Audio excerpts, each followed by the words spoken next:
for brown geomorphology of a Pleistocene submarine Channel-Levee complex, Niger Delta offshore case study.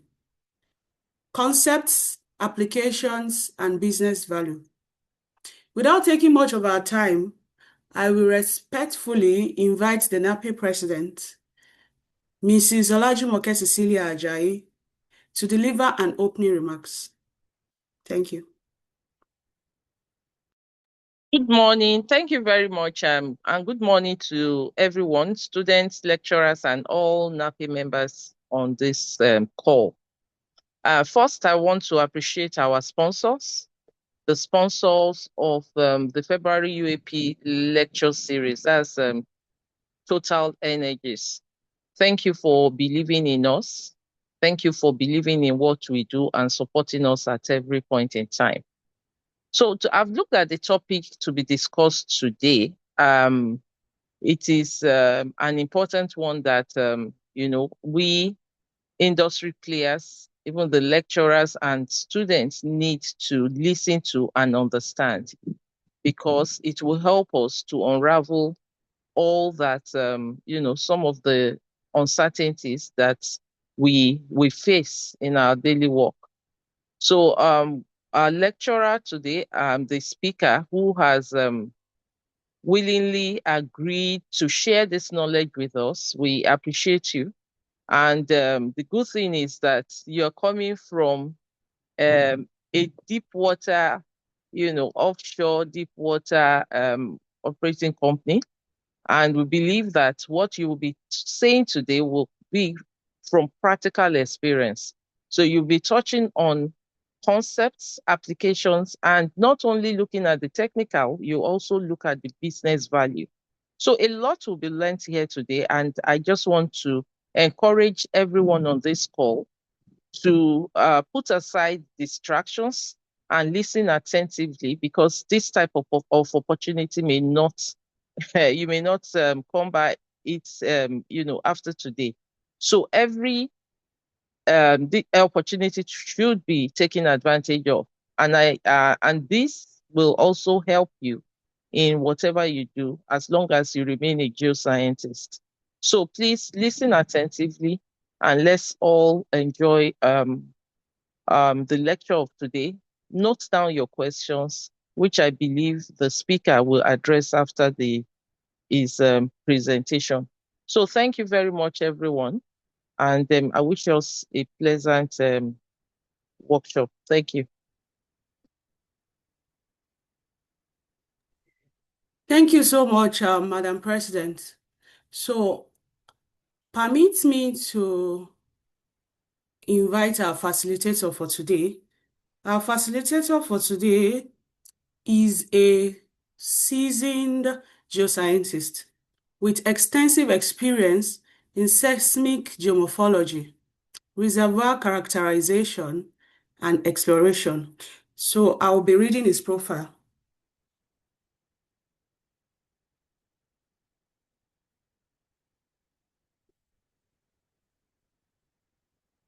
Dr. Mumuni-Olarewaju Busari obtained a BSc Hons in Geology from the University of Ilorin in 1998, followed by a diploma in Imperial College and a master's in Petroleum Geoscience from Imperial College London, 2006.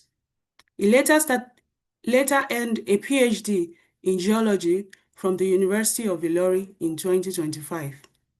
He began his professional career at TotalEnergies, Nigeria, where he served as a regional synthesis geologist from 2006 to 2011, and as an exploration geologist from 2011 to 2014. Between 2014 and 2016, he worked as a regional synthesis geologist at Total SA France. He subsequently returned to TotalEnergies Nigeria as an exploration geologist from 2016 to 2020, before transitioning into the role of reservoir geologist at TotalEnergies E&P Nigeria from 2020 to 2021. From 2021 to 2023, He served as a senior reservoir geologist at TotalEnergies E&P Nigeria. In 2023, Dr. Busari was appointed Geoscience's 2G manager at TotalEnergies. He currently serves as manager Geoscience's 2G and Ikike development at TotalEnergies Nigeria. He received the University of Ilorin Departmental Prize for the 1996-1997 academic session and was awarded the ExxonMobil International Postgraduate Scholarship in 2005. Dr. Busari is a COMEG certified geoscientist and a member of several professional bodies, including the Nigerian Mining and Geosciences Society (NMGS), the Nigerian Association of Petroleum Explorationists (NAPE), and the American Association of Petroleum Geologists (AAPJ). His research interests include seismic geomorphology, sequence stratigraphy, reservoir characterization, reservoir modeling.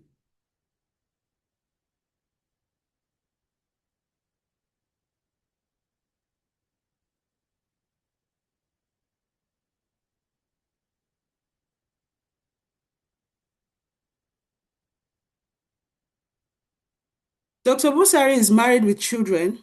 He enjoys traveling to new places, watching football, and following local and international politics. Please welcome Dr. Busari as he comes now to make his presentation. Thank you.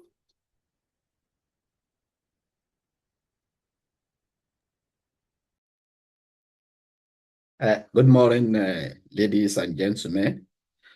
First, I want to thank NAPE UAP for giving me the opportunity to share my experience in the field of seismic stratigraphy and geomorphology, and to share what we've been able to do in terms of research with the university and how this can be applied to our day-to-day activities in exploration. Share my screen, please.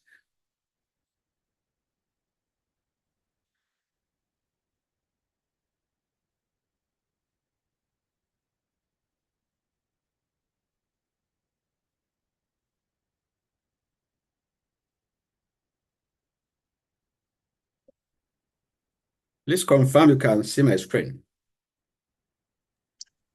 Yes, you can see your screen, sir. Okay, that is good. So, as already stated, the topic of today's talk is Geomorphology of a Pleistocene Channel-Levee Complex, Niger Delta Offshore Case Study.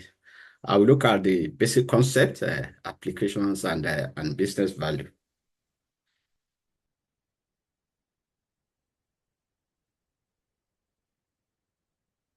Okay, so for this talk, I will follow the outline displayed on this slide. I will start by introduction, and the question is why turbidite? Because the case study we'll be looking at today is a turbiditic channel, and why is our interest in turbidite?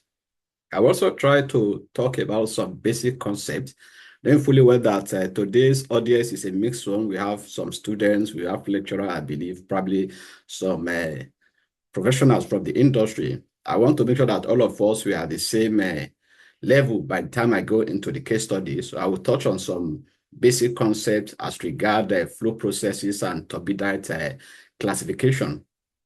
I will also touch on the integrated seismic stratigraphy geomorphology method, which is the method that we've applied to a channel complex in deep water Nigeria. And in explaining this application, I want to de-emphasize on technical jargons, which is one of the problems of our field, and try to use the basic concept to explain what we do and how this is being used to get better information and better value from our data. Then I will later go into the application of this method on the Channel-Levee complex, which I call Channel A. Then I will discuss the business value of this methodology, and finally I will conclude my presentation. Introduction. So we know that petroleum exploration in deepwater basins all over the world, including our own Niger Delta, has resulted in discoveries in many giant fields and turbidity reservoirs. We have so many examples in our own Niger Delta, starting from Bosi, Eha, Bonga. We have Agbamin, and in TotalEnergies, you have fields like Prowe, Akpo, Egina, and ExxonMobil. We have Osan, Owo, and Ea. So, because this type of deposits host large pool of hydrocarbon reserves, and because we need to explore for the hydrocarbon pools in these reservoirs, we need to appraise them and we need to develop them. During exploration, what do? We predict the occurrence of this type of reservoirs in deep water. During appraisal, we describe their geometry, the size of this reservoir, in order to assess whether they are in position to contain the kind of volume that will make our exploration and productivity profitable. During development, we assess their internal complexity. We want to know what is the level of heterogeneity in our reservoir. We want to know the number of wells we need to produce our reservoir. We want to know the type of wells we need to produce our reservoir. We want to know whether there will be some challenges as we produce our reservoir in terms of how fluid will move within and out of reservoir. So to be able to do this, we need to apply several methods that will be able to give us the kind of image that will enable us to build the kind of model that we need to do all these activities, right from exploration stage all the way to development. Gravity flow driving process. Samunga method 1994 describe the process of transformation of sediment from the shelf edge all the way to the basin, starting with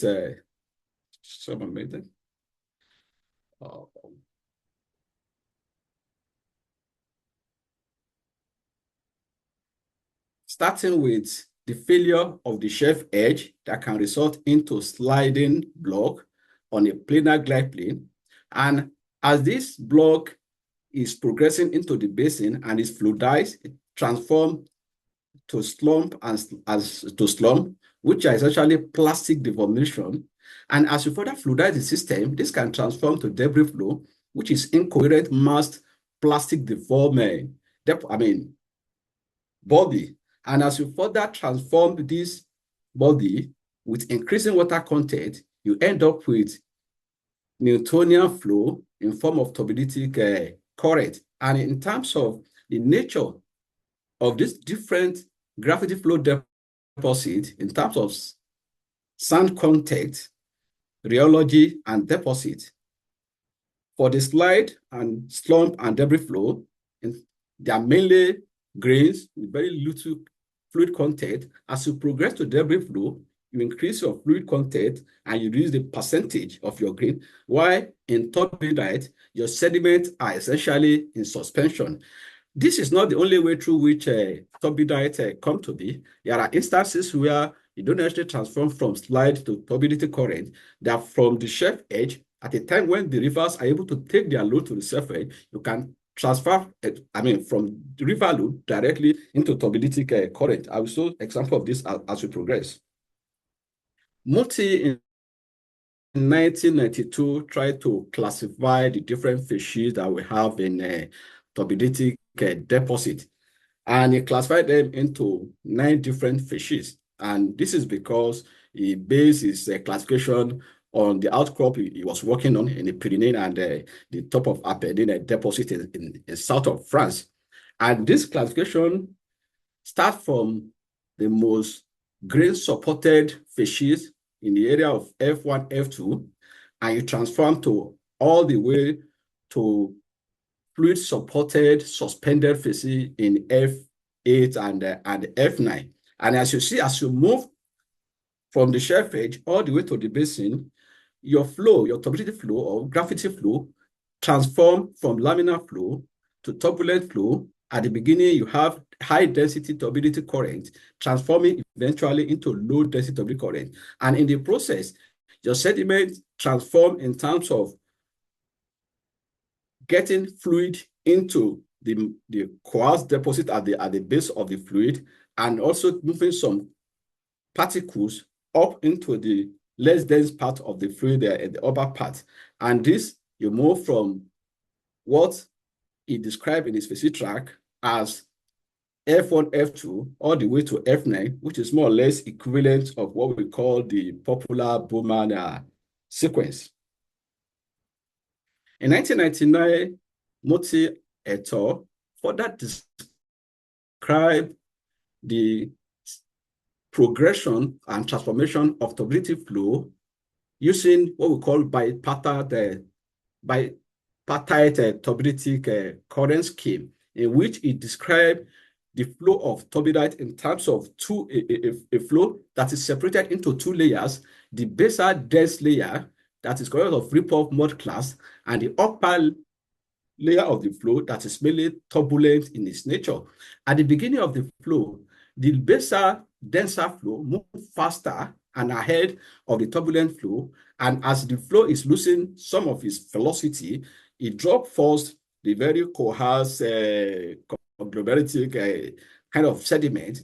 As you move further into the basin and the flow velocity reduces, the basal dense flow lost its velocity and drops of its load, eventually enabling the upper lighter flow, less dense flow, to overtake it and end up in the position of further into the basin, finer facies in terms of the F8, F9. So as you progress from F3 all the way to F9, what you end up with is with finer and finer particle until you end up with the F9, F8, which are similar to the Bowman sequence. As I said earlier on, Moti et al. Described these different fishes based on the type of outcrop they work on. But we know today that in different companies, especially the IOC, they have their own physics scheme for turbidite deposit, and some of them can be as many as 12 and 30 in some instances. Things like debris flows and mass transport complex are included in these classifications. So after the 1999-2003 work by Moti et al., he went on to refine his classification and specifically specify that, okay, as you can partition the classification into two main parts: the granular flow part and the turbulent flow part. So in the granular flow part, you have your F2 all the way to F5, and in the turbulent flow, so you have your F8 all the way to F9. F8 in this case is actually similar to the A division of the Bowman sequence, which we are going to see very soon, while the F9 is essentially the B to E Bowman division in the popular Bowman sequence. So, turbidite classification by Bowman. So the Bowman sequence, as we see here, is a Bowman's description of a typical turbidite sequence that you will see, especially in a low density turbidity deposit. And this sequence comprises of, from the base, you have the erosive base of the class A, which is massive to graded turbidite. This is followed by sandy parallel laminated B zone, and this is followed by sandy cross-laminated confluent bedding with climbing ripple, which is the C type. And this was later followed by silt parallel laminated CT deposit, and eventually by turbidite mud before you have a pelagic drip. Essentially, they are going from the base to the top in finding upward sequence. And this picture here shows the Mr. Bowman himself at the type locality of this sequence, and he's pointing to FH on this picture, which is the basal class A massive to graded turbidite, and the F9A, which is the parallel laminated sandy turbidite. This here is just a picture to show us what a typical large-scale slump is like, which is, part of the gravity deposit flow at the very beginning of the system before it evolved into debrite and eventually to turbidite. And here is a core picture showing what a typical slumping, turbidite looks like. These are other pictures showing the mud-supported debris flow, as we can see, something similar to our alluvial deposit, the kind you see in somewhere around Lokoja after a place called, I think, a failure thereabouts, just after the contact between the basement complex and the southernmost part of that basin. And this, image of high-density turbidite current. Here we have another kind of debris flow, but this time around, this is matrix-supported debris flow. And this is also another image of high-density turbidite current, which are classifications that are preceding the Boma's sequence. Here is another slide showing image of the popular Boma sequence here, and you can see the going from the basal massive graded turbidite all the way to the hemipelagic drip at the top of the sequence. These are outcrop image of the same thing. Now, deep water channel complex, what are they? Because we'll be talking about a deep water channel complex, I want to just give us some key information about the characteristics of this channel complex. As we see from the upper right-hand corner of this image, you see a typical Channel-Levee complex starting from the shelf edge, where it is essentially erosive with levee, outer levee here, all the way to meandral channel, and it ends up with frontal spray, or what you call lobe. So deep water channel complex which usually range between 200 meter and 3 kilometer, and their sinuosity can range from moderate to high, while channel meanders in most instances migrate downward the system. I mean, normally your channel, depending on the size of the complex, we swing at the same time we sweep towards the basin. High sinuosity channels are said with channel overbank development in proximal overbank levee settings, especially in addition with outer channel bend. I mean, looking at the extreme right image here, this is image of a Channel-Levee complex from Niger Delta, and you can see your channels that are heavily meander in some cases and more or less straight in some cases. And as we know, one of the key characteristics of channel complex is that at every point in time, there's only one active channel. And depending on the shape and the size of the complex, I mean, the available space for this channel, which is a function of factors like the basic geometry at the time this channel is arriving, the change in sea level at the coast, as well as at the type and nature of the sediment that have been sent down to the basin. Your channel can start as a channel that is heavily swinging, that is with a lot of meanders, while as the channel evolves vertically, it change from being heavily meander, as we see in this section, to vertically a gradient channel. During the meandering, just as we normally see in the fluvial channel, at a point in a very heavy meander, your channel can switch and abandon a former channel. And this former abandoned channel will become a location for the production of very fine sediment eventually. And this is an example that we see here. We call this cutoff loop. This is abandoned meander that has when the channels switch away in this case. And here on this image, this is your outer levee here. This is outer levee, and this is your inner levee that are developed by individual channel. Transition from relatively confined levee channel to relatively unconfined low play complex occur due to either progressive lowering of your levee height down the system to where the high density part of the torrent flow is no longer effectively confined, or a marked reduction in channel gradient. The general belief is that in the life of your channel, because of the bipartite nature of turbidity flow that I described earlier on, as your channel moves down the basin, the heavier sediments are at the base of the system, while the finer sediments are at the top. When the flow is very high, these fine particles move to the edge of the system and form your outer levee, while the denser particles within the basin move further into the basin. As you go on like that, you are reducing the fine content in your flow up to a point where you don't have enough fine content to develop outer levee. In this case, your channel become less confined, and it is at that point that you can form your frontal splay, which is also known as lobe.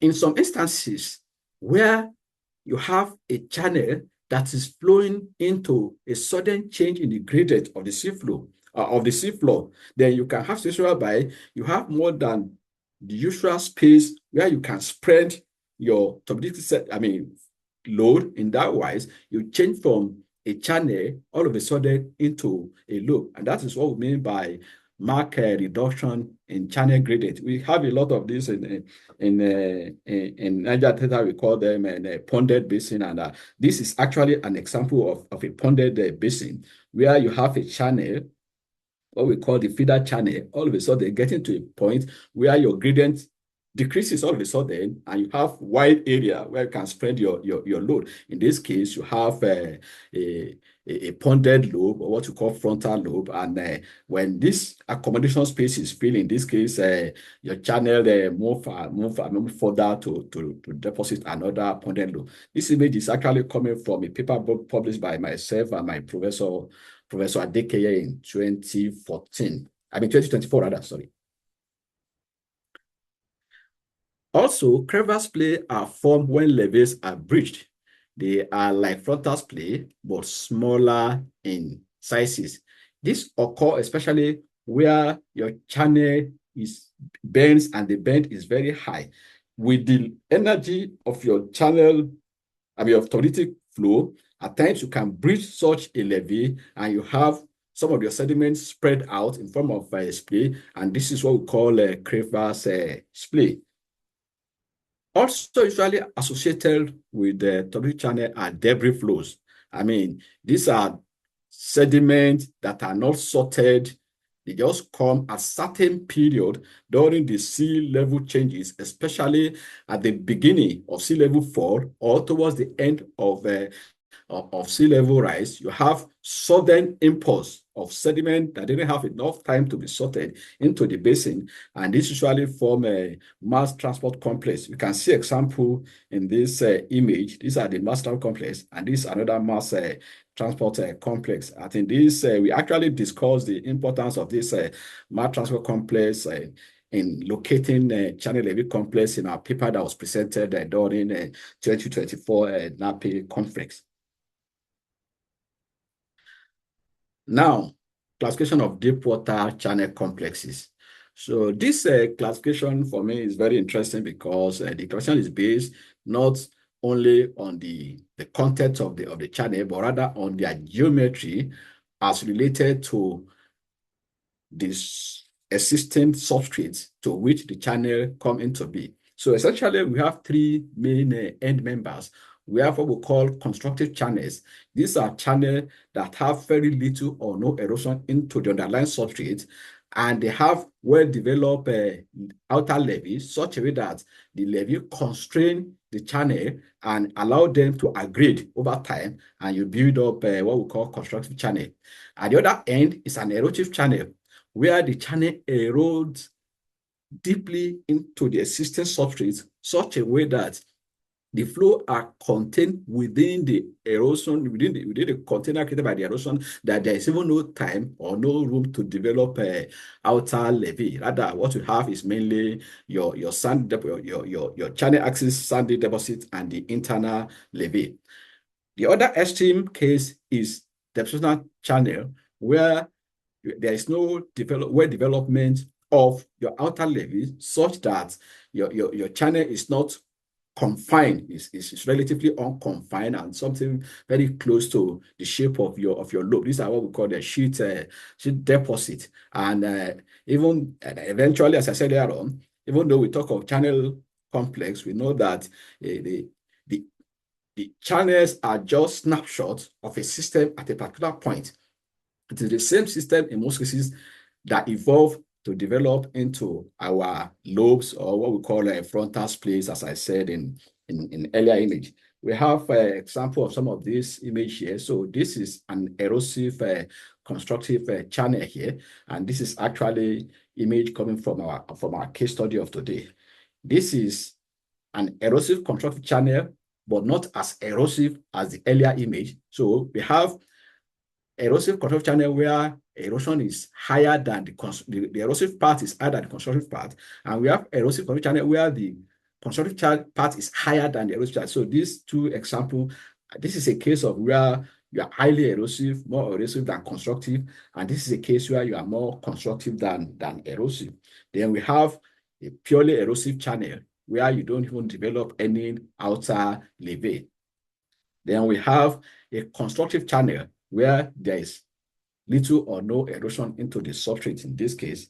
And we have our lobe complex as shown here. This is the same lobe that I showed earlier on. I know this is a long talk, academic talk. Just want to make sure that I have everybody with me. I want to make sure everybody is awake and is following me. So I just want to play around with a small quiz for people on this. So I have this image to just shown earlier on. I mean, from label A to F. I want you to help me identify these different types of channel as explained just a few minutes ago. If you can type your answer, in the chat to this call, just to be sure that I have everybody on this call following this talk. I give you 1 or 2 minutes to do that.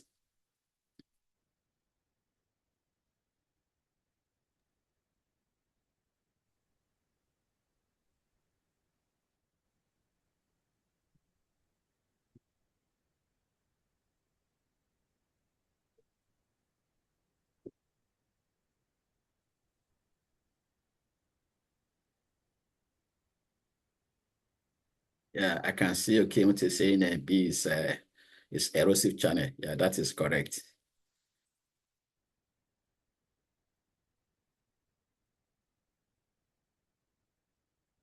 Yes, Mr. Okafor, you are right.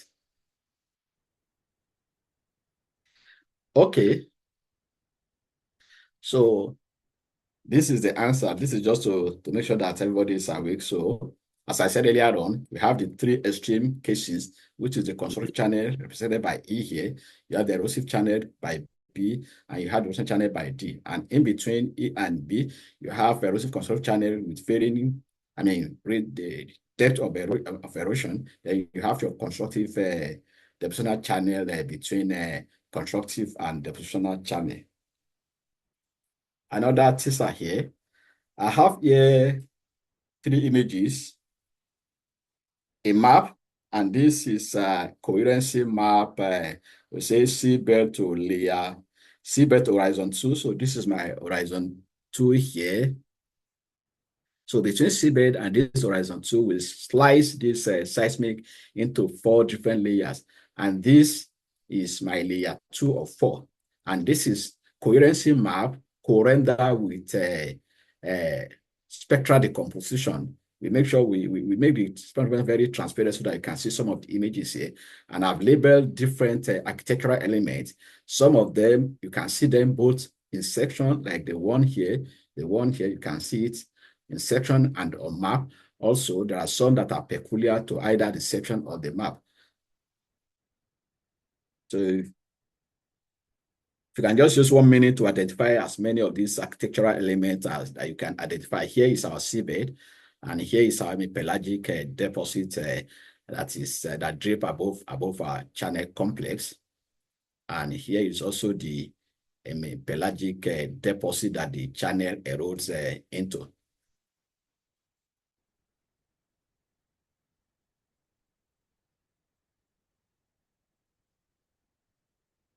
Anybody, any attempt?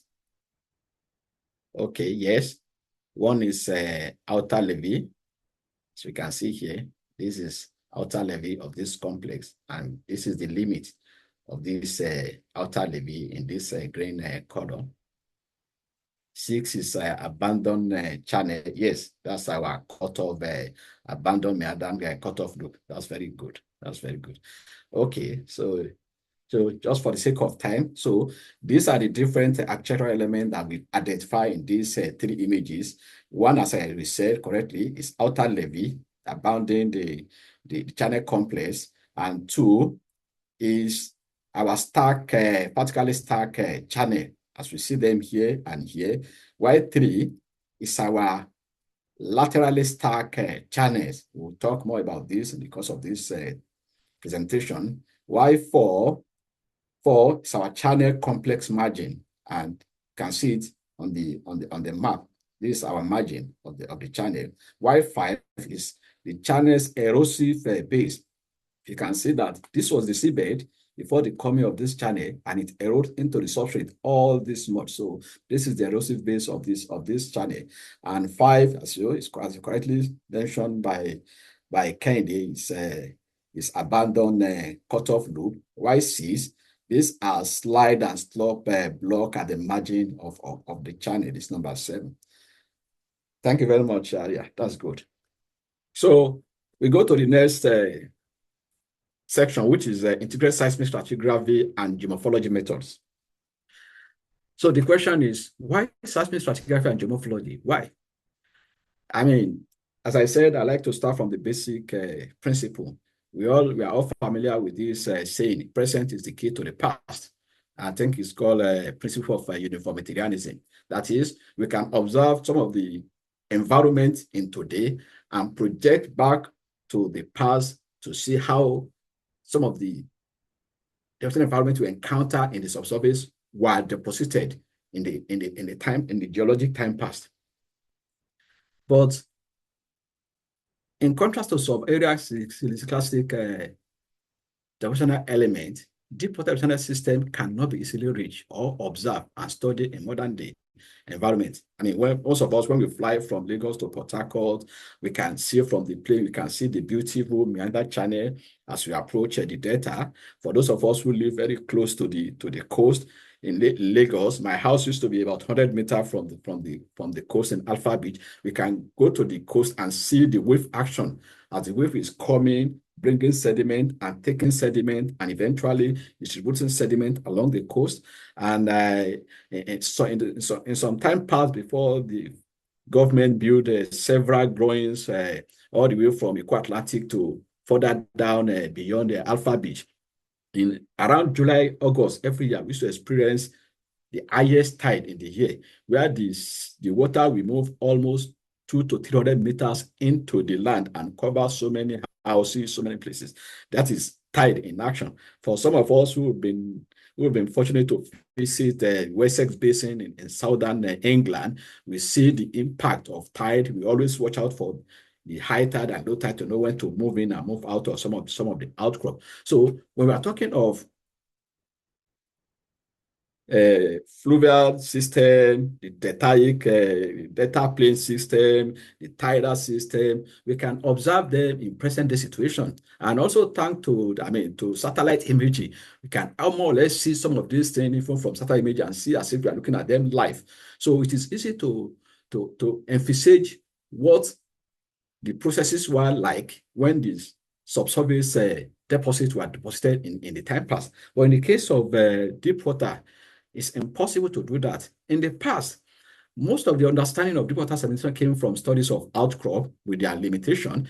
Also, at some point, we start to use sonar scan to see the seabed in a way of studying the modern turbiditic deposits. And afterward, we start to use 2D reflection. But with the coming and proliferation of 3D seismic, especially as the quality of this seismic increase, we are now able to use this seismic to image the near surface,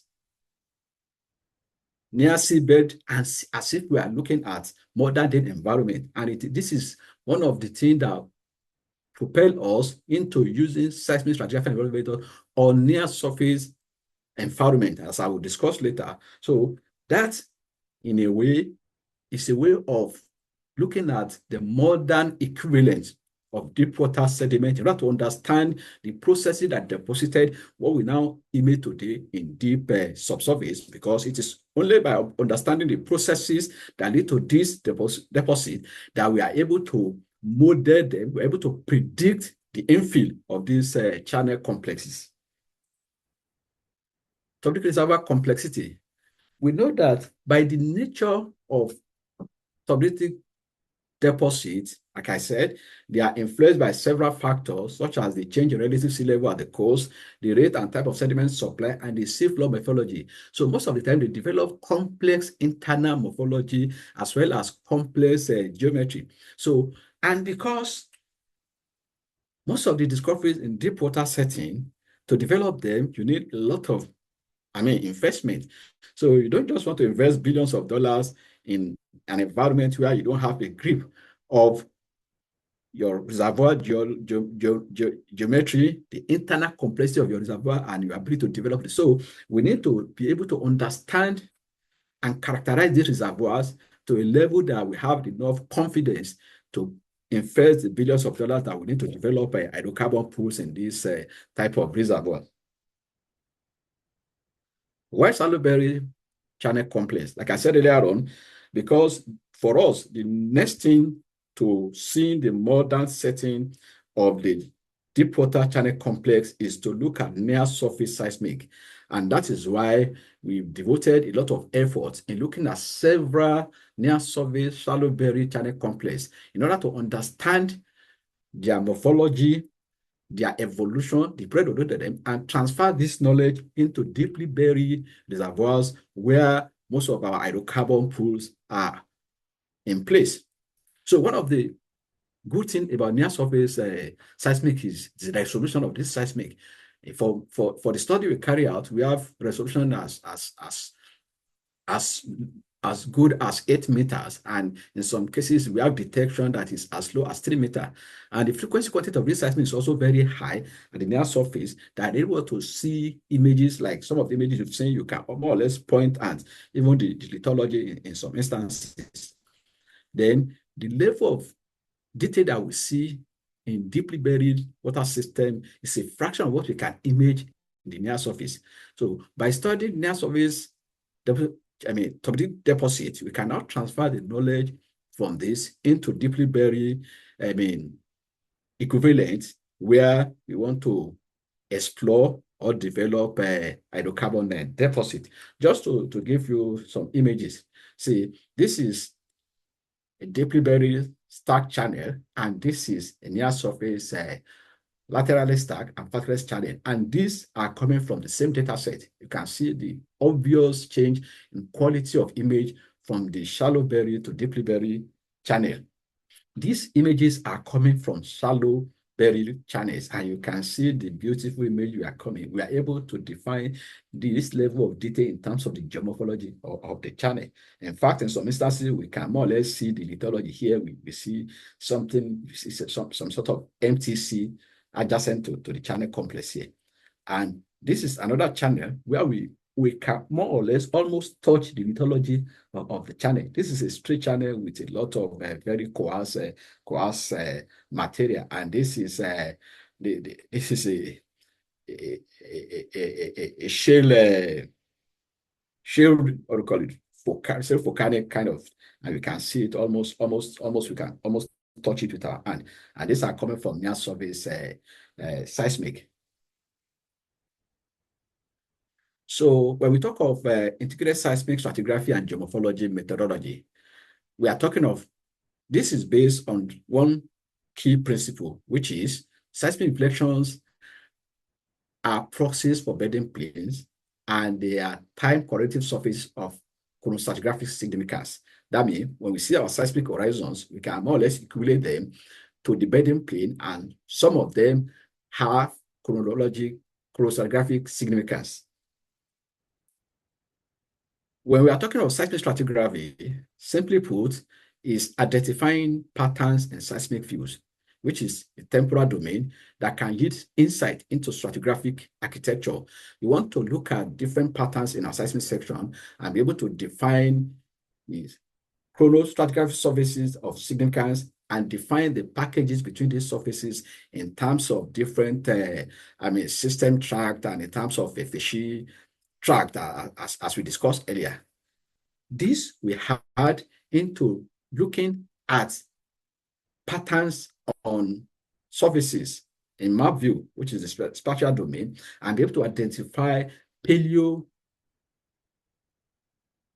settings in terms of the optional elements, as just as we some of us were able to simply identify something like cutoff loop here, we were able to identify vertically stacked channel. We see our laterally stacked channels around here. So we use this information coming from the map view together with information coming from the section view iteratively to define the depositional environment that we are looking at and to predict spatial and temporal distribution of little fishes.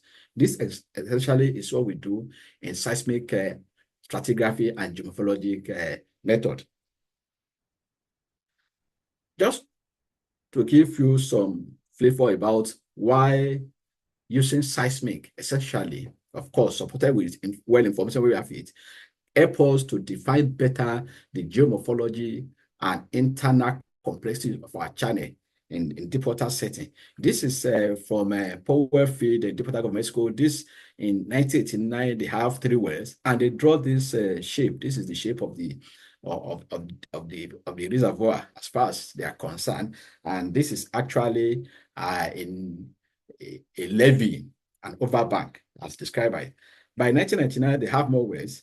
And even with more wells, the shape of their object didn't change so much. But when you compare this with what the seismic amplitude extraction can give you, you see a clear difference between the images that we have in 1989, 1999, and what you can get from seismic. So with your seismic, you are able to better define the geomorphology of your body, and to some extent, depending on the quality of a seismic, you're able to define even the internal complexity, some internal architecture within your body, and with that, you're able to predict the lithology and be able to better model your reservoir, both for exploration, for appraisal, and for production.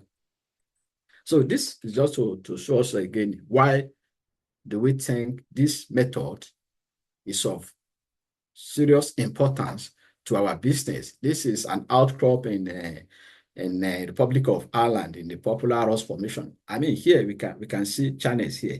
We can define them here. But this is just like a typical road cut along Lokoja, Abaji Road that we see, and or road cut along Benin bypass. But this is just an image. Okay, away from this location coming here, what is the shape of our channel? We don't know. Is our channel going this way? Is it coming this way? We can't say. Yeah, outcrops and well information give us point data, and they give us the closest thing to the rock in terms of the sediment, in terms of grain size, in terms of vertical stacking pattern. But away from that point, we need seismic information to be able to see in terms of spatial distribution of our geomorphology and of our body. So it is important to integrate seismic information as much as possible with outcrop information, of course, and with the well information to have a complete picture of what we are looking at. Here's another outcrop from Utah, and so these are channels, different channels, but this is much as we can see from different locations. Away from this point, move 5 meters away, you cannot precisely tell where your channel is and what is the shape of your channel. So we need to combine well log information, core information, outcrop information with seismic information. And more importantly, seismic information gives us that opportunity to see spatially, especially with the good quality seismic, the type we use for our study. We're able to see beautiful images. We're able to constrain the geomorphology and the complexity of our channel. And that put us in a better position to be able to build a robust reservoir model. Seismic stratigraphy has been defined as a study of stratigraphy and depositional fishes as interpreted from seismic data. That is defined by Mitchell Method in 1977. And this study is in 2 aspects. One is the seismic sequence analysis. And this is the identification of genetically related seismic reflection packages bounded by surface characterized by reflection termination. That is, we're able to define our sequences, the surfaces that define these sequences, and the different genetically related seismic packages within these surfaces. And the next one is seismic fishes. We identify the character of the drift of seismic reflections, which result in geologically significant grouping of seismic traces and aim to identify and map discrete operational environments and lithophases. So essentially, the basis for using seismic data for interpreting stratigraphy is that reflection constitutes timeline, as I said earlier on, and thus have chronostratigraphic significance and can be used to build chronostratigraphic framework, according to Vail et al. 1977. Seismic reflection terminations, as I said on, this seismic stratigraphy is in two types. First, you look at seismic reflections, which help you to define your stratigraphic framework. Then you look at your seismic facies, which help you to predict different depositional setting. So for seismic terminations, there are two types of category of seismic termination. We have the termination above surfaces, as shown here. We also did, which include on-lap, that means where a set of seismic reflector terminate against another reflector. These are examples of unlapping. I mean, these reflectors are unlapping into this surface. We have downlaps, where set of seismic reflectors are downlapping onto another surface, which is, these are examples of downlapping surfaces. And we know generally that downlap surfaces are mostly maximum flooding surfaces. Unlap and downlap represent strata thinning below seismic resolution, and downlap likely represent, as I said, the presence of a convex section where you have your maximum flooding surface. The other set of terminations are terminations below the surfaces, and we have examples in top lap and erosional truncation. For the termination below surfaces,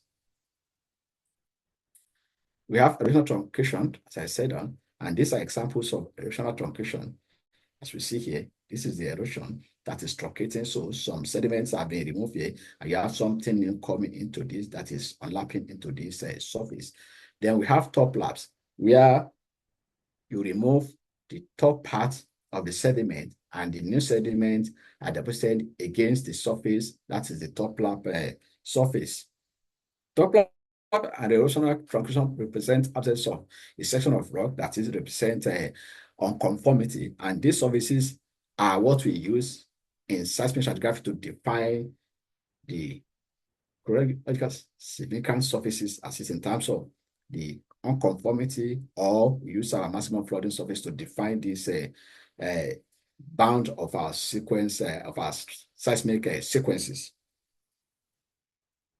Meanwhile, even though the basic principle is that seismic surfaces represent timeline, beware of seismic reflections with no chronostratigraphic value, that is, time transgressive seismic event or artifact that could be misinterpreted as seismic unconformities.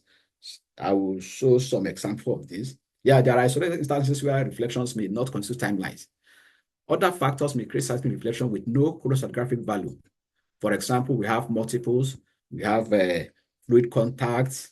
These are multiples. You see, this is your seafloor, and you see a reflector that's more or less replicating what you have on the seafloor, and this is what we call multiple. So this has no geologic significance. We have fluid contacts. From this image, you can see this is the gas-water contact. You can see here, but generally your seismic reflectors are going in this direction, and you have something that is flat. This is representing change in fluid, and it is not an erosive surface or an unconformity. Also, we have what we call diagenetic pseudo unconformities.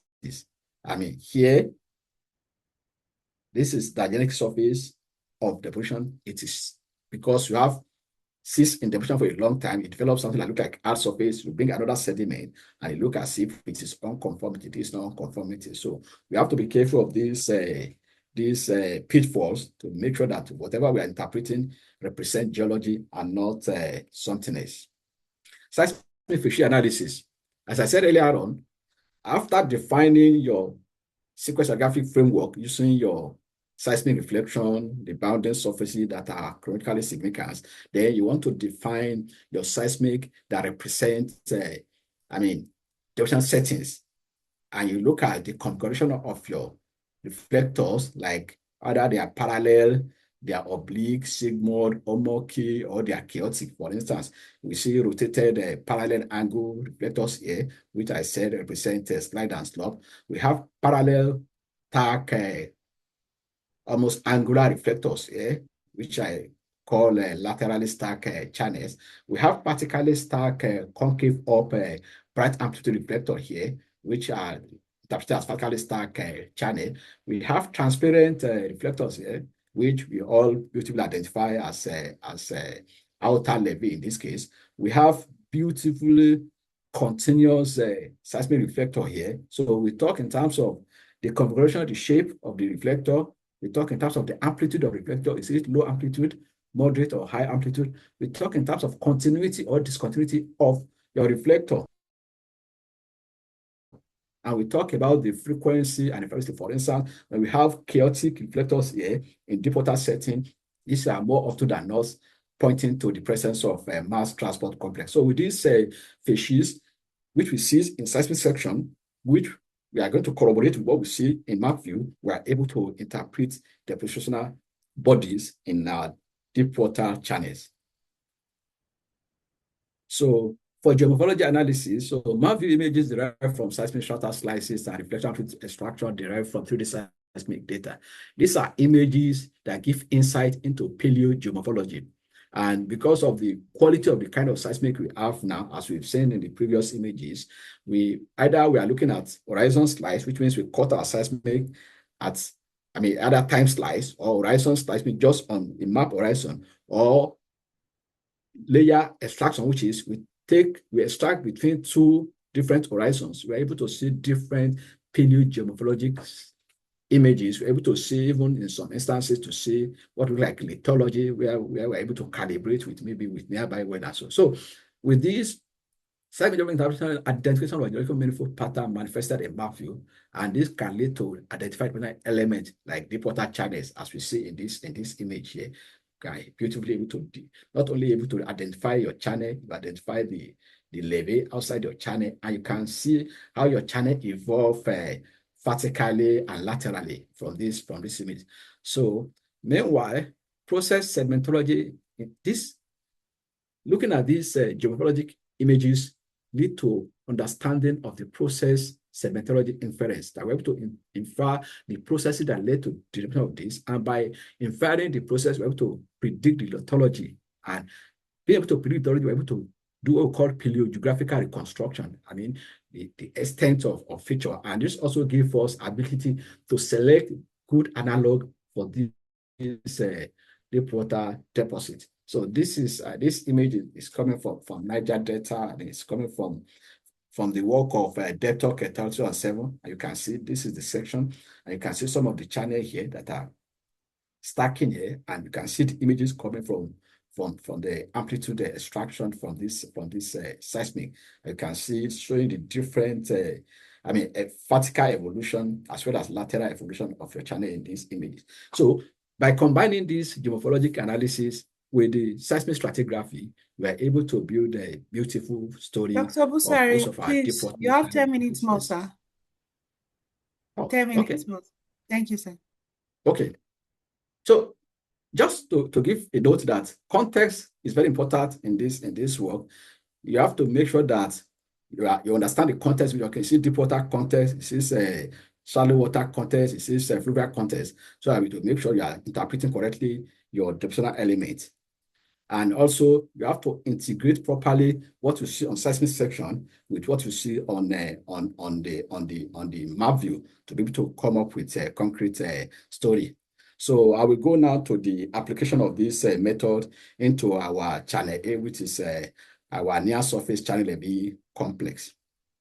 So this is a location of the study, and there are two main data that were used for this study. We have what we call the high quality PSDM seismic with sampling rate of 3 meters and a dominant frequency of 52 hours and a resolution of about 9 meters. And this blue rectangle is the limit of this data. And we have another semi-regional merge data, which is the bigger one, that is not as good in terms of resolution as the smaller data, but help us in some semi-general perspective to what we are looking at. Of course, we make use of gamma ray logs from adjacent channel and outcrop analog for the calculation of our AEs. So I will not waste time here. This is just about geologic setting. We know that Niger Delta is partitioned to 3 little Akata formation, and going from Akata formation at the base, that is mainly in marine shade. This is overlaid across by the Agbada formation, which is a parallel altercation of sand and shade, and you have the Benin formation, essentially continental sand filled with fresh water.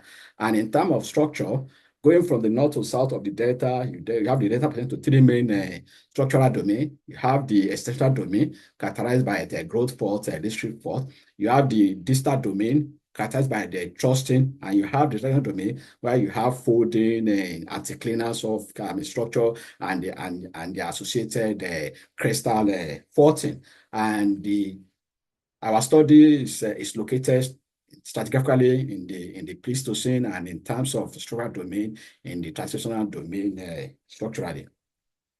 So in terms of methodology, so this is our channel here. So we slice the channel into 4 different layers, and we generate horizon and layer attribute maps. This was done iteratively. It's not just a one-off thing. You go forth and back until you're able to define the number of layers that capture beautifully the evolution of your channel, both laterally and vertically. And these are different attribute maps that we use for our study. After that, we delineate architectural elements of this channel using both the section and the map view at different time and using different line of sections. After that, we parameterize our channel by measuring the different parts of the channel, like the outer levee height, the incision depth of the channel, the width of the channel, the width of internal, the unitary channel, and so forth. We now use available information from analog to calibrate our channel in terms of the lithology. Then after that, we fill our channel using the calibration information. We fill it with lithology, the different features are defined here.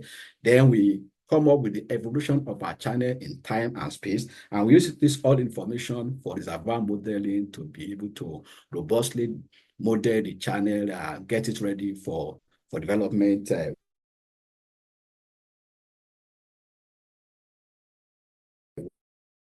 wells. So starting through, this is channel A, and there are other adjacent channels like this channel B. This is our channel that led to in the ponded basin I showed you earlier on. And also to take note is this channel D here.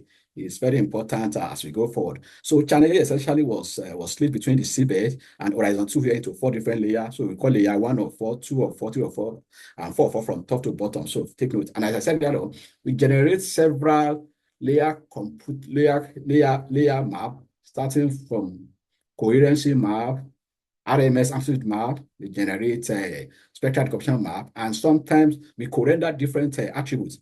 Like this is a coherency plus spectral decomposition, just to enhance our ability to see sedimentary features in map view.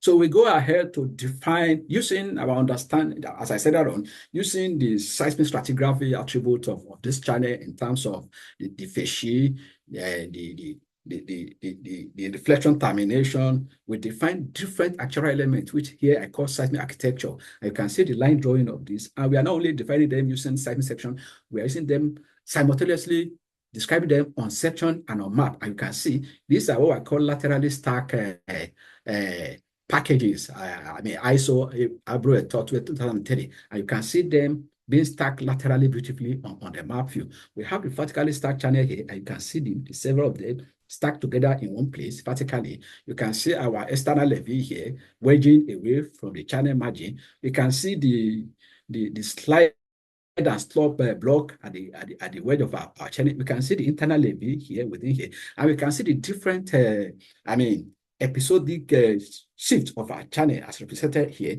and we can see our beautiful chaotic reflectors here, which are MTC, and we can see both on section and a map.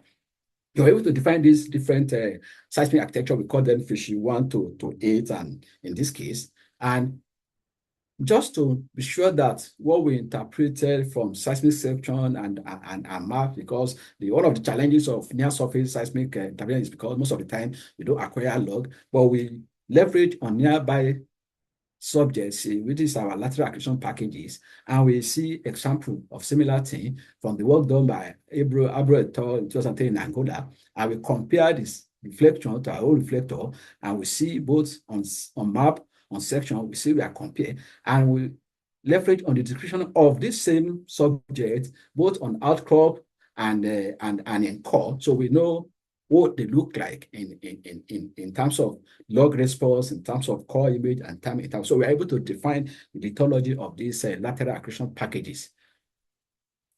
This is another one, the vertically stacked channel. We leverage on a deeper channel within this same environment, and we're able to define what they look like in terms of a log signature. This is gamma ray from this, which is a deeper size, stack channel in this same environment. And for our external levee, looking at this section XSY, these are external levee. We have all jointly recognized them earlier on, and we see them here in this case. Using channel D, which I told you earlier on that you pay attention to, luckily for us, we have a well that penetrates channel D and beautifully identify not only the outer levee, also MTC. So we are able to calibrate these guys here. This is a gamma ray from channel 1D. So we are sure what our outer levee look like in terms of lithology and what our MTC look like in terms of lithology. So this is another thing to rather confirm what we think we see. Here we see some beautiful structural important signature of the seismic. These are what we call the glide tracks, and we see them beautifully on our coherency map. You can see the glide track here. See here. This shows that these MTC move down the basin, so they are everywhere in this our area. So that's rather comforts our interpretation of MTC. And we even see what look like an outrunner block here, which further confirm the movement of unsorted turbidity, mass transport system down the basin at this interval. So as I said earlier on, we parameterize our channel using the hierarchical classification of this hierarchical classification. We measure the unitary channel width, measure the channel complex width, the outer levee, and we come up with this kind of table.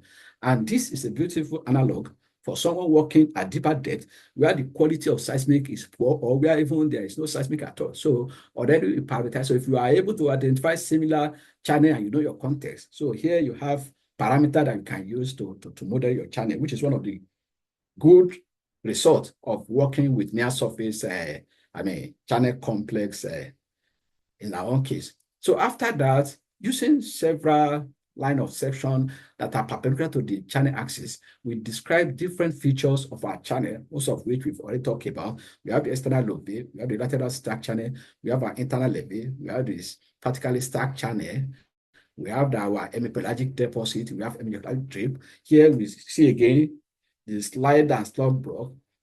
We see the children episode of channel aversion as presented here. And here we see also again the channel aversion episode. Using the information from our earlier calibration with well information, with outcrop information, and so we are able to predict the lithology of our channel, ranging from very fine to fine grain sand to fine to medium quartz grain. We're able to identify our MTC, our mud laminite. So we're able to beautifully predict the kind of lithology we expect in our channel here. After that, we also look at how our channel evolve, both vertically and laterally, as we show here. So we move from layer 4 of 4, to layer 3 of 4, layer 2 of 4, and layer 1 of 4. So we can see the change in the architecture and also in the internal architecture of our channel. So after that, we took several lines of section and we described the evolution of our channel, both in morphology and internal complexity. So we see that our channel, evolved from V-shaped channel to U-shaped channel, from symmetric channel complex to asymmetric channel complex.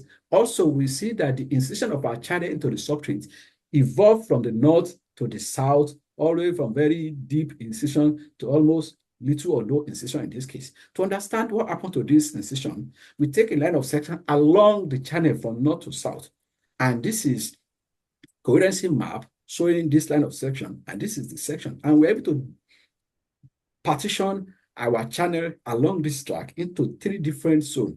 We have the first zone, which is called segment A, where you see progressive increase in erosion into the substrate.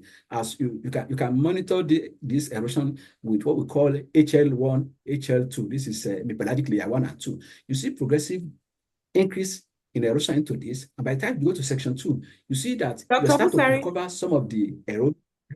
Hello, doctor. I'm going on. Okay, please, can you give us the business value and maybe conclude, because our time has elapsed. Okay. Thank you, sir. Okay. So we are able to see the evolution of our channel over time, and in terms of business value. So with our ability to map our channel in terms of delineating the different architectural elements, as we see in here, from layer to layer, using both the seismic section and the map, we are able to paint these architectural elements into a 3D grid in form of the reservoir model. And with this painting of the architectural element into the grid, we are able to model our facies. And not only that, our facies now serve as the building block for our petrophysical modeling and for our volumetric estimates. So essentially, your ability to properly define your architectural elements using seismic stratigraphy and seismic geomorphology method enable you to build a facies model that is robust enough that will make sure that the distribution of your petrophysical parameter is properly done such that the volumetric that come out of it is reasonable. So as I said earlier on, so this is just to show the methodology for building, starting from our layering all the way to building the grid, painting the model. So we build our facies model, which is based on the painting of the nature of the AE, while we build our peripheral model based on the facies model, and we end up with volumetric. So this stage, that is ability to properly delineate your AE, is critical for all the other steps that lead into your volumetrics. So, and you know that being able to build a robust model is essential for you being able to drill successfully, exploit your reservoir successfully. And this, again, this is a pseudo impedance showing how we are able to capture in the model correctly the different heterogeneity in our reservoir, which is important in your ability to properly develop your reservoir. So looking at a hypothetical case of developing a reservoir A in terms of the type and number of wells you need. For instance, if you have 3 wells, if you have 1 water injector, which is called W1, and you have 2 producers, P2 and P1, you know that based on understanding of your architectural element, you know that between your well 1 and well 2, the load derivative along channel axis between well 1 and water injection 1 and producer 1 is likely to result in efficient sweep and preferential sweep of more continuous and vertically connected sand-rich facies and bypass oil in tin-bedded etheric facies by injected water. While between your well injector 1 and P2, because of small shale between your laterally stacked channel, you are likely to have sweep across the channel from margin to margin. The higher heterogeneity provided by interchannel minor shale may produce a more even flowed front, but with the risk of barrier preventing pressure support. So this is the way your understanding of your internal architecture of your channel help you to properly define the type of well you want to drill and the number of wells you want to drill, how you position this well so that your water injector can adequately support your oil producer. Also, in terms of exploration, importance in exploration. With this method, we are able to define a scheme that we're able to use to identify where we have our reservoir in the system, and being able to predict the presence of reservoir in deep water, we know is very critical because in petroleum system, as far as deep water is concerned, the most critical element is reservoir rock. We know we have shale everywhere, but our reservoir is just a pause within the shale at interval.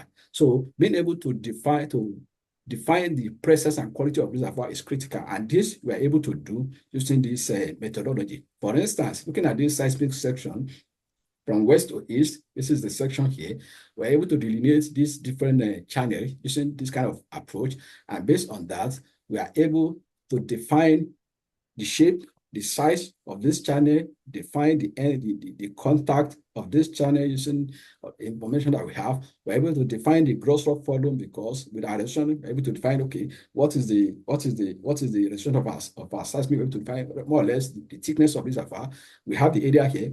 We define the GRV with the knowledge of what we have in terms of ability to predict lithology. We're able to have to select the best analog in terms of what our netto gross will be, in terms of what our porosity will be, and in terms of what our saturation will be based on what we know from porosity and permeability prediction. So all in all, with this, we're able to leverage on this method to properly define and parameterize our exploration subject in deep water. I think that's the end of the talk. So Tori Reservoir hosts several barrels of oil as exemplified in deep water Nigeria. And the activity of these historical reservoirs are extremely complex, and the development usually costs billions of dollars. Hence, so we need to be able to accurately characterize them in order to build a robust reservoir model for efficient exploration and for cost-effective development strategies. So in terms of the integrated seismic stratigraphy and geomorphology method using geological patterns from seismic section, being able to iteratively integrate these two methods help us to properly delineate reservoir architectures in deep water setting and also to predict lithology in this. So we look at a case study of channel here, the deep water Nigeria, the near surface channel. And with this, we are able to come up with the evolutionary history of this channel, able to delineate the channel at different intervals. And with that, we're able to build a reservoir model that is good enough for determining the type, the number, and positioning of well for development. And also knowing how to delineate your channel in deep basin, knowing how to being able to predict the lithology will help you in your exploration activity. Thank you very much. Thank you so much, Dr. Busari, for that insightful and technically rich presentation. We'll now be proceeding to a 10-minute question and answer session. Please, if you want to ask a question, kindly indicate by raising up your hands, or you can also type in the chat box. But before we go into that, we would like to sincerely acknowledge TotalEnergies for their generous sponsorship of this technical lecture series. Also, we'll be acknowledging and welcoming our executive members that are present at today's technical lecture series. I'll be starting from Madam President, Mrs. Olajumoke Cecilia Ajayi. In no particular order, I will continue with Dr. Ibrahim Dung, the NAPE Assistant Editor-in-Chief, Mrs. Somime Oguntola, NAPE Publicity Secretary. Also, we would like to acknowledge the presence of our fellows, Dr. Abimbola Durogbito, F. NAPE, Professor C. Nwajide, F. NAPE. Thank you so much for joining and tuning in. So we'll now proceed to the question and answer, please. Type in your questions so that Dr. Busari can take them. Thank you.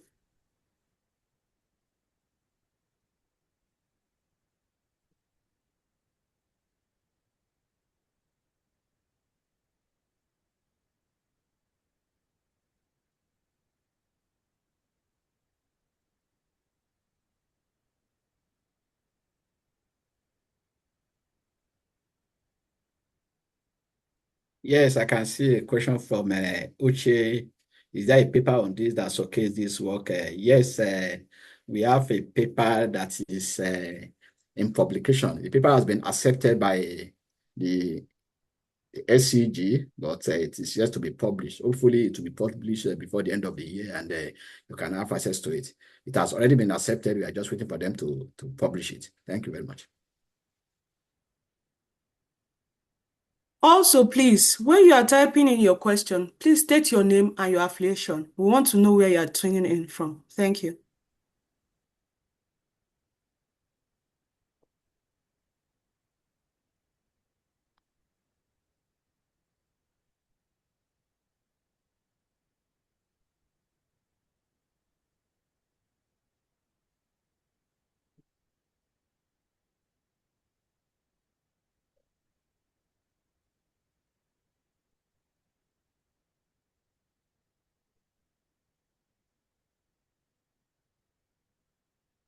Yeah, I guess this question from Jima is for NAPE UAP. Is asking if this she's asking if this recording of the session will be shared.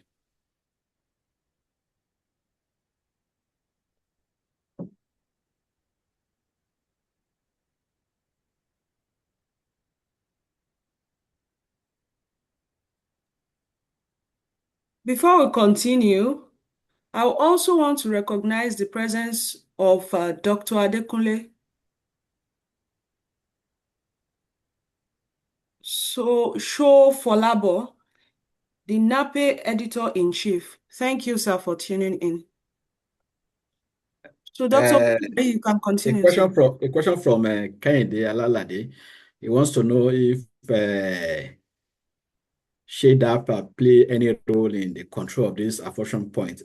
Not exactly. In this case, the shade doesn't play any role. What leads to absorption is because at the early stage of the channel is of enough constraint in terms of external levee, so the channels were able to move around within the container, and that way they were able to swing more rather than sweeping further down the basin, and that is what led to the development of the cutoff.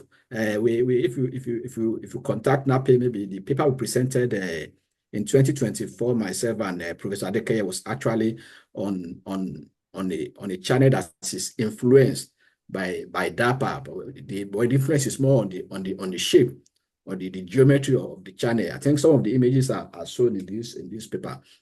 You can get in touch and look at that paper. You'll see how DAPA influenced the shape of channel in the case of that paper. But for this one, no, not the DAPA does not influence the cutoff.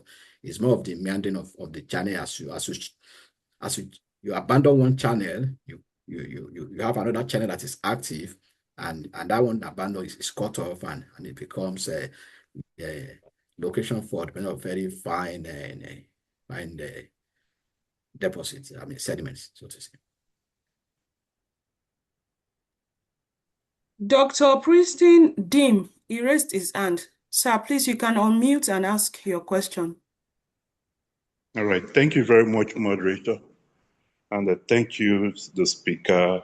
I want to commend this. I mean, the way you were able to marry outcrop and bring in a bidder brought it closer home. I want to say that no doubt this school even standing as a summer school, because I noticed that when the moderator warned you, you started rushing up. There's more to this. Well done. My own interest is there was a section you were trying to, on the seismophagy section, you are talking about truncation, the downlap and what have you. Say sometimes it may be mistaken, maybe from processing. It's already difficult trying to identify this from seismic.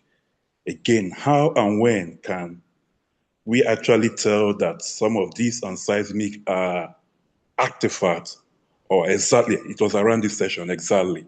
When can we tell that these are artifacts or real signatures?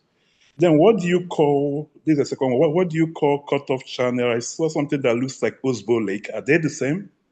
That will be all from me. Yeah, so what we call cutoff loop here is similar to what we call Osbo Lake in fluvial setting, or in deep water setting, we call it a meander cutoff loop. So more or less, I mean, one of the problems of our PDs is too many technical jargon. They are more or less the same thing, only that in different settings.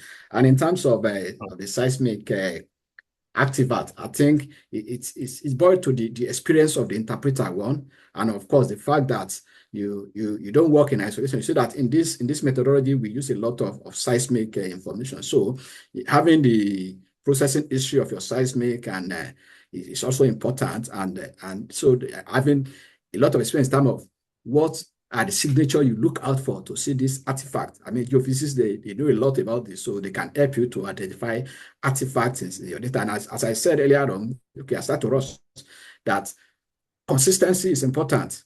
Consistency of what you see on seismic section and what you see on your map view is important, and the context is important for you to be able to know which image, which pattern is geological significant and which pattern is artifact. So it's a lot of consistency, understanding the context in which you are working. Are you in deep water setting? Are you in coastal setting? Are you on land? Are you looking at carbonate setting? So that play a major role. So it's combination of this factor that enable you to identify these artifacts. All right. Thank you very much. I see. Dr. Busari, please, time has been fast spent, so I think we should just take the 3 questions in the chat box together so that we can spend less minutes. Yeah, sorry, I'm trying to. So there's a question by OJ. Thank you, sir. I just want to confirm if the layers were generated by strata slicing or each horizon was peak on seismic. So yeah, you pick, as I said, we pick the top and base. In this case, we pick the seabed and we pick what we call horizon 2, which is the horizon at the base of a very beautiful, what do you call it, a condensed package. So you can't miss it. So it is now slicing. Slicing was done between these 2 surfaces. So one other thing in this method is as you have to identify which surfaces are significant and that are, generally consistent in your area to be able to properly slice. And the slicing is not just done one time. We try several number of layers before we end up with 4 layers for this. You can see that the another layer below, which we used to study the Channel-Levee here, we use 5 layers. So it's iteratively you go forth and back until you are able to convince yourself that you have enough kind of layers. And of course, you have to use horizons that are easy to pick, extensive, and in your area to be able to define so they are layer attributes. So we slice these horizons into 4 different layers. Which other questions? Elijah, could you throw more light on some of the geohazard associated with MTD, bulk mud, and near surface chimney in relation to channel? Of course, so the bulk marks, as you know, they are signs of fluid coming to the surface, and we have a lot of them in this area. As you can see, even from this image, you can see the bulk mark. Of course, in terms of drilling, when they are doing geohazard study, that's why you do some near surface. At times they do some near surface seismic interpretation to identify this possible hazard to make sure that you locate your rig away from this area. And for mass transport complex, so for near surface chimney, yes, you want to avoid anything that can potentially make sure that can make you encounter shallow gas, which you are unable to properly parameterize. So you try to avoid that. So near surface seismic studies also is used a lot for geohazard studies. I know that. So even though that is not the focus of the study, yes, this especially you call it. The bulk marks are very popular geohazard source in deep water Nigeria. Sorry, I can't get which one is the last one. Please, is there an example? The link channel system to the Proxima and this stuff in the deposits. Yes, there are examples. You can contact me after this talk and maybe to share some with you. Sorry, Teresa, I can't get the last question. Sorry, if you can. Oh, okay. Because of time constraints, I think other questions can be sent to your email so that we don't keep on dragging the meeting. Is that okay by you, sir? Yeah, it's okay. And just to say sorry, when I was told the lecture was going to go on 30 minutes, so I prepared 30 minutes, and I wanted to make sure that students here don't just jump into the main technical paper without having some basics. So I spent some time on the basics. As one of the questionnaires said, yeah, maybe there will be opportunity for me to share this with students in some other venue where will take more time to go through the case study. Well, I guess the early part of the paper would dwell on the basic concept is actually more important. Once you understand the basic concept, to apply them, with a lot of experience, you get better with this. I guess it's a good thing to make sure the student grasp the fundamentals behind this methodology. Thank you. Thank you once again, Dr. Busari, for sharing your expertise with us. I will now invite the NAPE UAP chair, in person of Mr. Folabi Fatumbi, to deliver his closing remarks.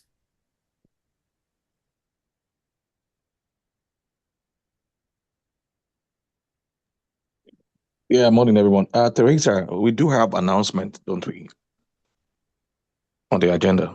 Yes, the announcement is after the closing remarks. All right. Okay.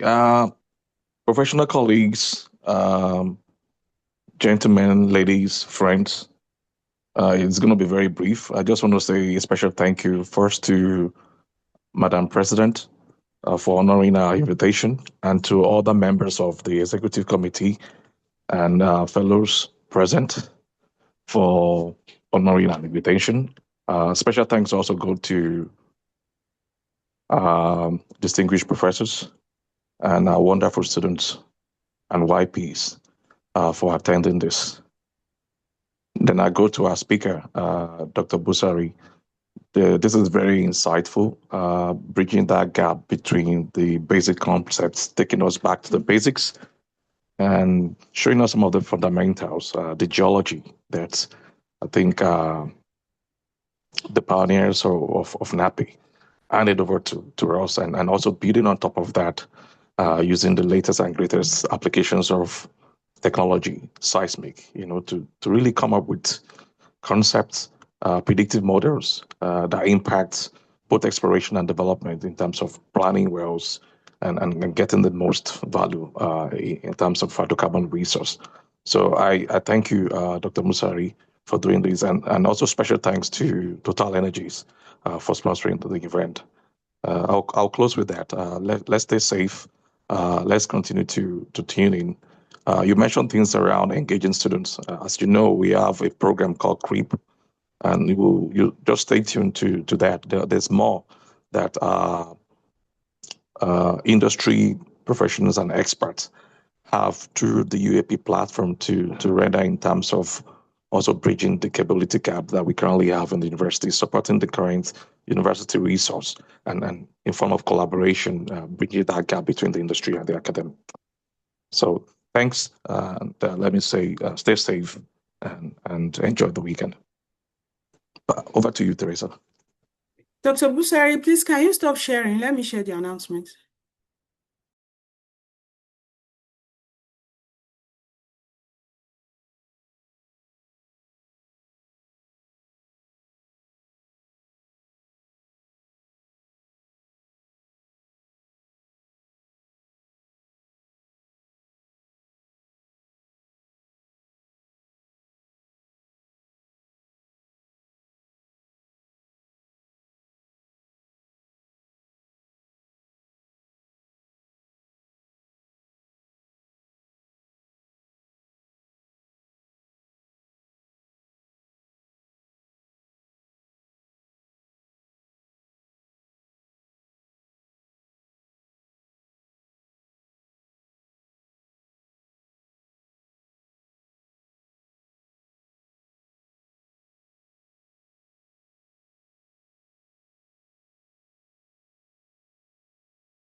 Hi, Teresa. If you're speaking, I think your microphone is muted.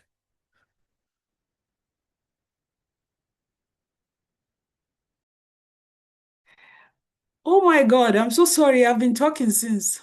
So please let me take that again.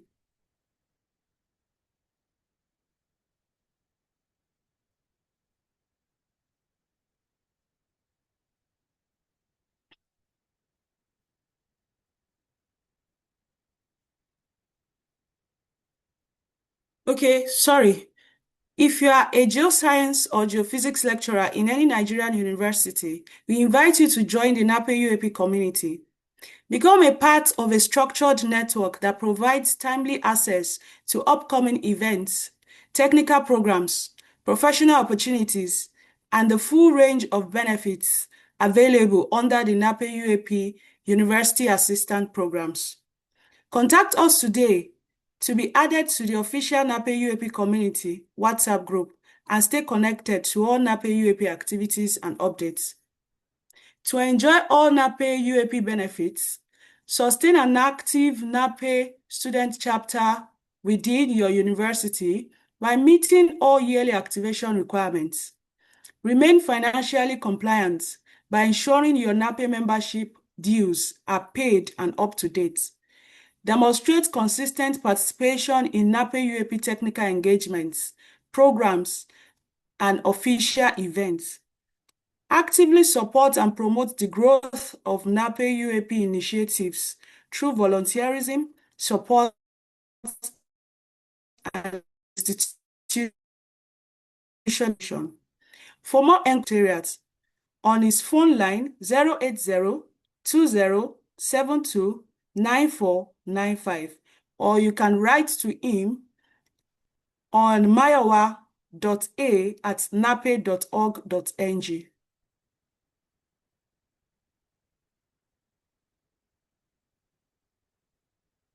So for the announcements, that is all that I have, but I want to kindly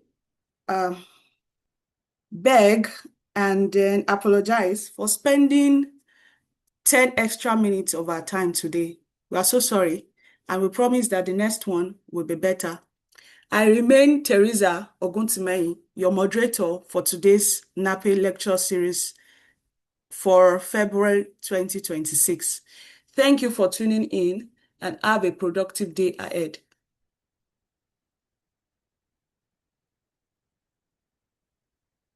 Good job. Well done.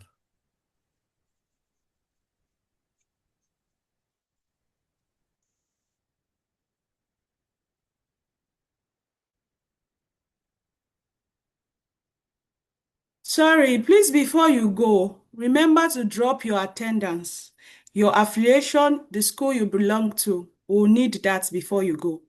Please don't exit before dropping in your attendance. It is very important. Thank you.